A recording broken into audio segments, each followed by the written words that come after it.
Hi, ഞാൻ doctor Juhi Das, QNB health കെയറിലെ homoeopathic ഫിസിഷ്യനാണ്.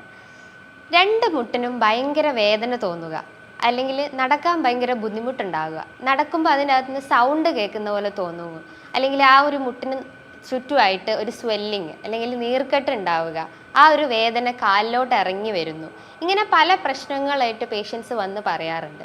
ഇതിൻ്റെയൊക്കെ പിന്നിൽ ഒത്തിരി റൂട്ട് കോസ് ഉണ്ടാവും. എന്നുവെച്ചാൽ റൂട്ട് കോസ് എന്ന് പറയുമ്പോൾ അതിൻ്റെ പിന്നിൽ എന്തെങ്കിലും ഒരു പത്തോളജി ഉണ്ടായിട്ടുണ്ടാവും. പത്തോളജി എന്ന് പറയുമ്പോൾ ആ ഒരു നീ ജോയിൻ്റ് ഉള്ളിലായിട്ട് എന്തെങ്കിലും ഒരു ഇൻഫ്ലമേഷൻ അല്ലെങ്കിൽ ഒരു സ്വെല്ലിംഗ് ആയിട്ടോ അല്ലെങ്കിൽ മറ്റെന്തെങ്കിലും ഇഞ്ചുറി ആയിട്ടോ ആ ഒരു നീ ജോയിൻറ്റിന് സംഭവിച്ചിട്ടുണ്ടാവും. അതുകൊണ്ടായിരിക്കും പേഷ്യൻസ് ഇങ്ങനെ പെയിൻ ആയിട്ടും അല്ലെങ്കിൽ നല്ല നീർക്കെട്ടുണ്ടെന്ന് പറയുന്നത് അല്ലെങ്കിൽ ഇൻഫ്ലെയിംഡ് ആയി എന്നൊക്കെ പറയപ്പെടുന്നത്.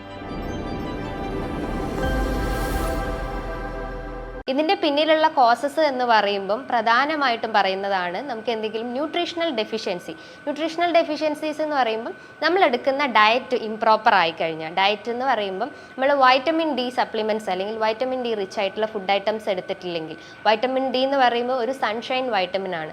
നമുക്കത് സൺലൈറ്റിലൂടെയാണ് നമ്മളെ ബോഡിയിൽ അത് അബ്സോർബ് ചെയ്യപ്പെടുന്നത്. അതിൻ്റെ സഹായത്തോടെയാണ് നമുക്ക് കാൽഷ്യത്തിൻ്റെ ആ ഒരു മെറ്റബോളിസം പ്രോപ്പർ ആവുന്നത്. കാൽഷ്യം മെറ്റബോളിസം പ്രോപ്പർ ആയാലുള്ളൂ നമ്മളെ എല്ലാ ബോൺ അല്ലെങ്കിൽ